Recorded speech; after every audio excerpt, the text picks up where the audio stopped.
Ok. Allora, invece Giappone, siamo allo stand del Giappone alla BIT, invece quella signora, allora, a imparare a fare i pacchetti, invece di andare in giro con i sacchetti della spesa di plastica, che proprio si sporca, si sporca nel mondo eccetera, no? Non è estetico. Pensa che bello fare una bella borsettina così.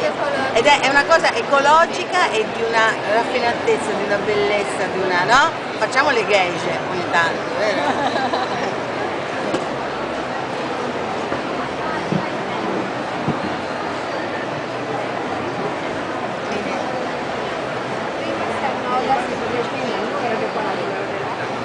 Poi si fa un anello, questa stoffa è molto grossa, però è molto d'effetto.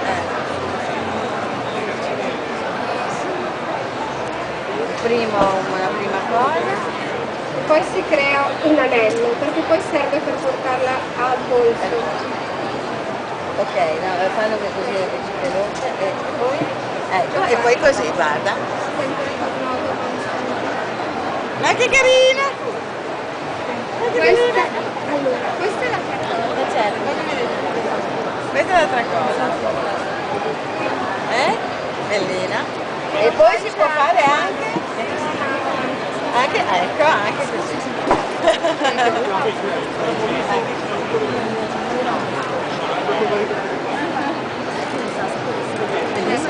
Poi dicevamo prima, questa borsa invece stabile si può fare con una scatola di cartone o di plastica, col bioadesivo si lascia sotto e poi si possono davvero mettere delle cose dentro.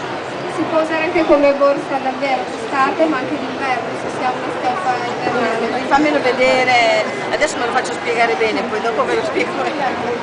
Fammelo vedere. Ok,